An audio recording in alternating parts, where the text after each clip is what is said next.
Hello, it's your friend Kevin with another one of the off the chain little chat and reading.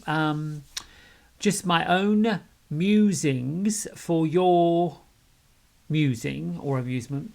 Anyway, I yesterday I talked about a monk who I had learned from in a podcast. Now, I've heard of this gentleman throughout my adult life, off and on. I've seen books that he's written, but I hadn't really immersed myself in much of his work. And it's quite sad sometimes that most of us don't necessarily pay attention to a wise one that's with us to teach us things until they've passed into spirit. And this is the case with this gentleman. Yesterday I tried to remember his name, say his name, and I kept messing it up. So here it is, Thich Nhat Hanh. And I think for me, the reason why is because Thai, if that's his language, is not my native language.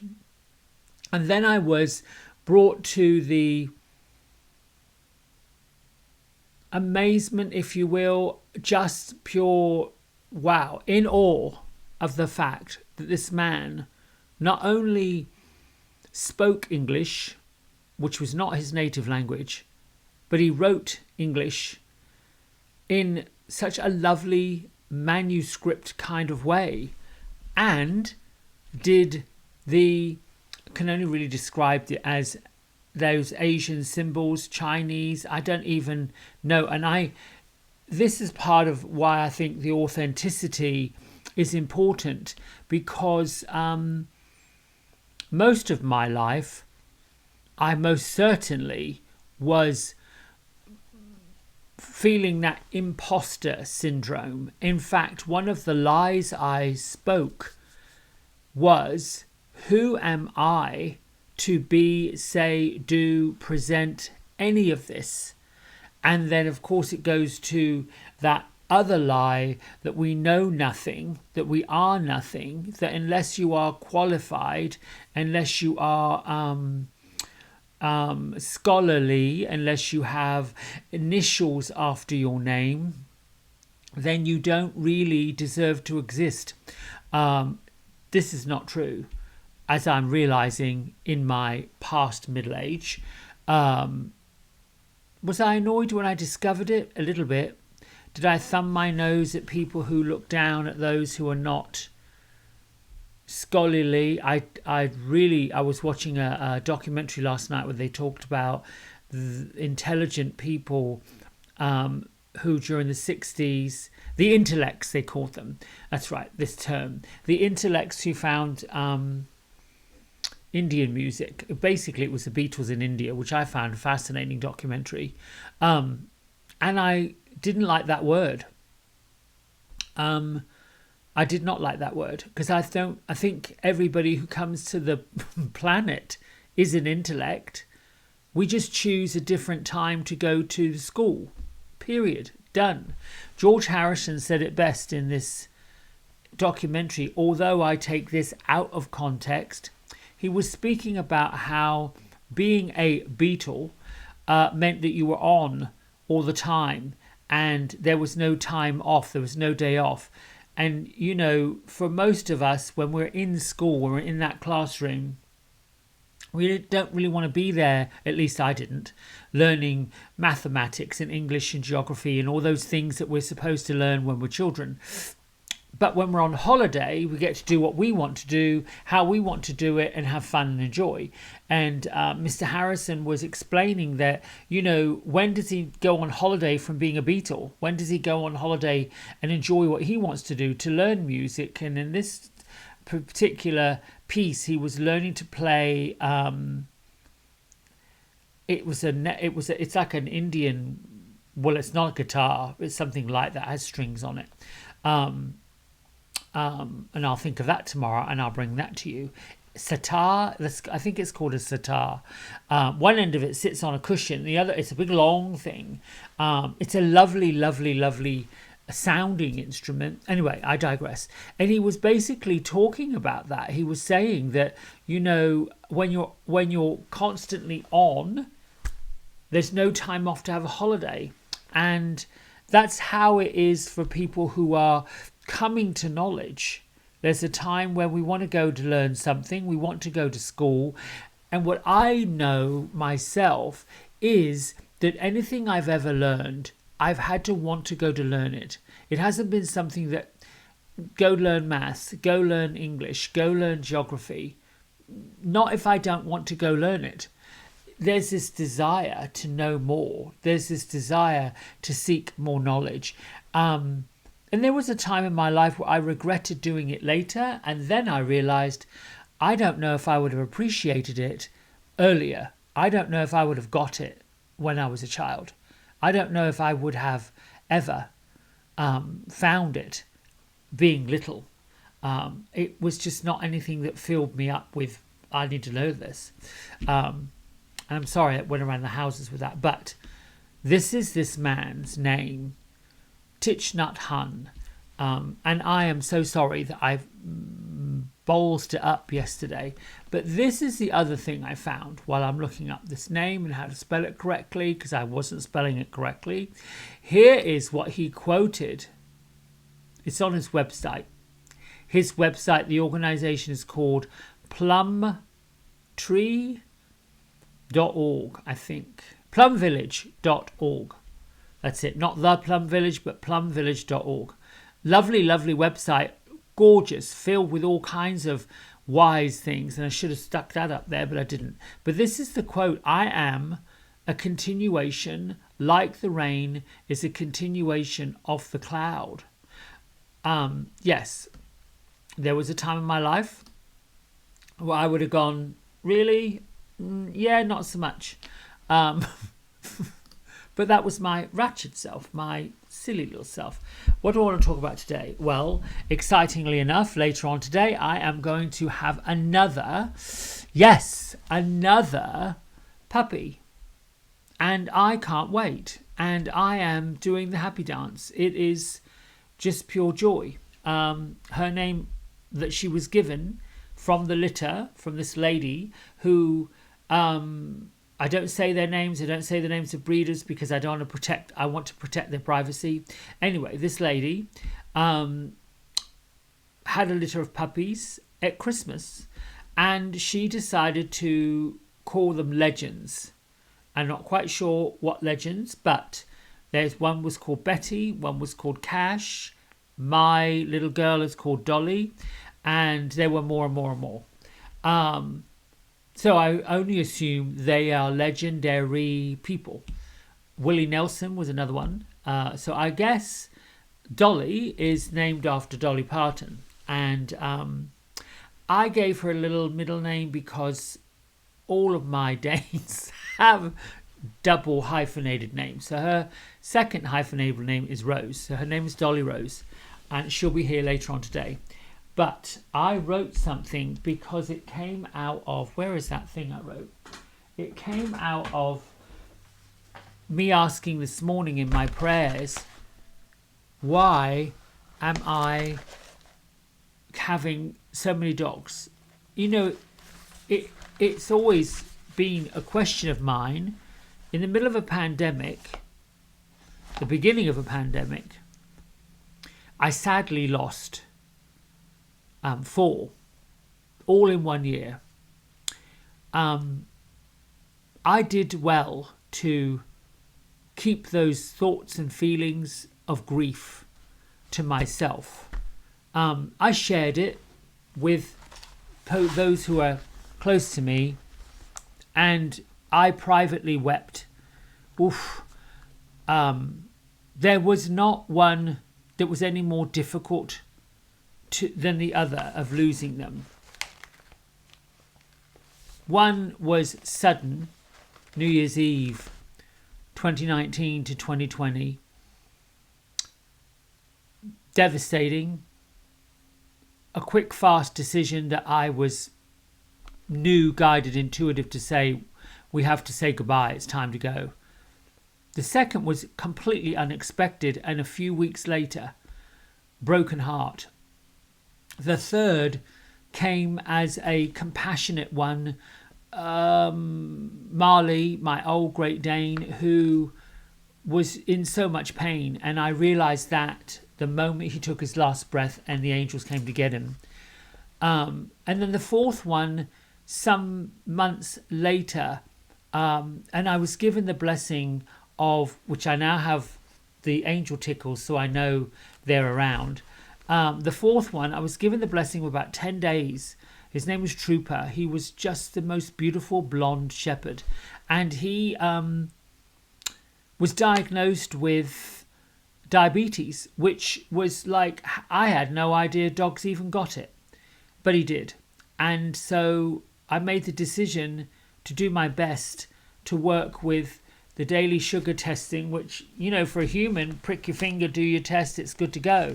For a dog, it is not comfortable. You have to draw the blood from them, and that's either from the paw or somewhere, and it's not nice. And then inject the correct amount of insulin. And Trooper, bless his heart, wasn't having any of that. Humans and dogs have a different body. I mean, I get vets get it, but I'm blessed that I had 10 days or so with him. He sadly passed, and it was hard. Meanwhile, as I was saying goodbye to my four, I had the arrival of Rocco, who came from Carolina Poodle Rescue. Suddenly, I was at the fourth or fifth home, and the dog was maybe 5 or 6 months old. And that was during the lockdown, when they weren't even looking at dogs to adopt out because we couldn't be around each other. Then, you know, I missed Marley so much, I wanted another Great Dane. So I indulged myself and allowed myself to bring in Emma Grace, who is still light of my life. So I asked this morning, okay, so can you tell me, Source Energy, the extension of which I am, what is this really about? And it came clear as day, bold as brass, as they say in my country. Unconditional love. And so I sat with that. These animals, these dogs, these pets, each of them show me unconditional love that no other human ever has, probably other than my own mother. Without any question, without any reservation, without anything, they are so intuitive, so in tune with, you know, what I know, what they know. They know when I need them and when they need me. And I never landed on that until this morning, which I was like, wow, that is quite something. It spawned me to write a poem that just flowed right out of that. And it goes like this. The blossoming of love blooms from the mud of pain, nourished by the blood of life, again and again and again. Just that. It would mean whatever it means to whoever meant to read it. And it feels that way. It feels that the blood of life courses through all of us, each and every one of us. And our experience here in the physical is searching for and wanting to have and get that feeling of unconditional love. We're learning to be for ourselves that unconditional love.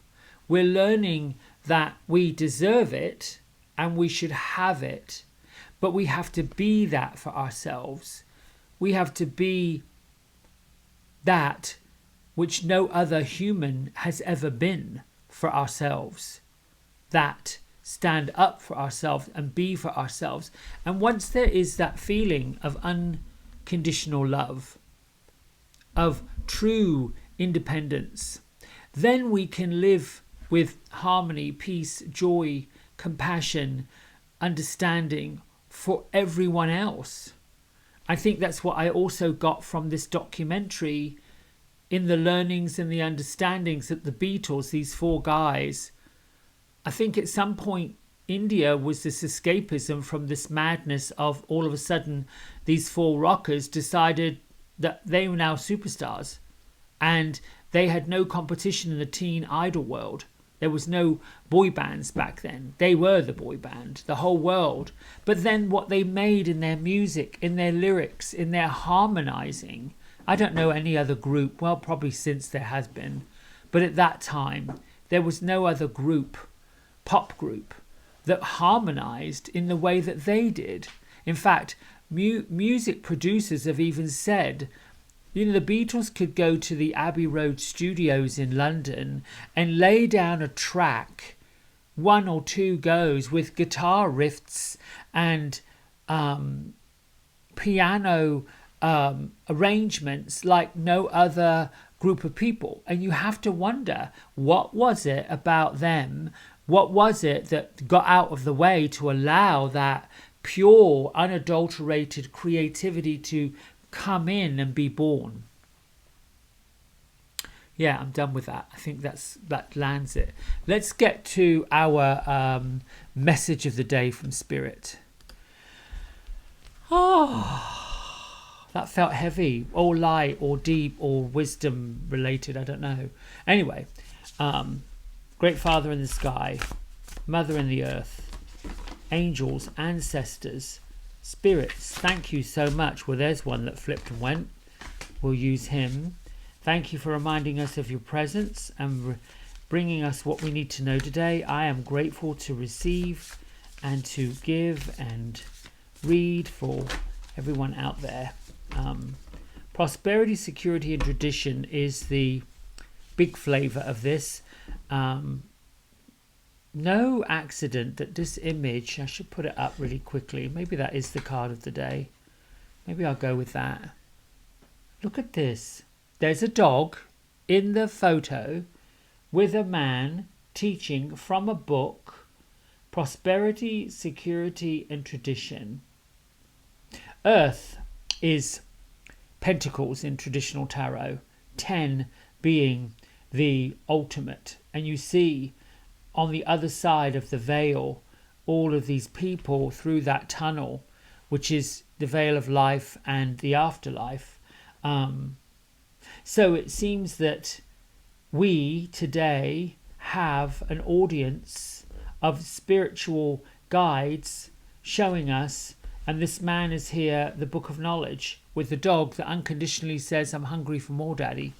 I don't know if that card was for me or what, but it just flipped out. And you know, sometimes Spirit does that. Sometimes Spirit will just, there you go. My experience is that Spirit just says, hey, listen, I want you to know that we're here and this is what we're all about. Let's just pull one card this morning. 9 of air. Okay. 9's a lovely number. Air is all about thoughts. It is the swords in traditional tarot. And the 9 is negativity, worry, sleeplessness. Goodness gracious me. I am not sure that this would be a particularly positive card for today's message about unconditional love. What I will say is that yesterday was a full moon, and sometimes those energies of the full moon can have us thinking of things and getting really deep, getting really philosophical. So for me, what I'm guided to tell you psychically is that if you have, got some negative thoughts going on, got some judgment happening, got some worry, perhaps you've got a bill that came in that was just a little tough to deal with, or perhaps you are caught in the ditch of how things are going up and up and up. Inflation, there's protests all over the place. There's all sorts of stuff on mainstream news. All of that stuff does have a toll on people. It does pay a toll on people, and it might be paying a toll on you. All of that negative information creates a worry and anxiety and a feeling of being not secure, and it creates sleeplessness. And during our sleep cycle, we heal.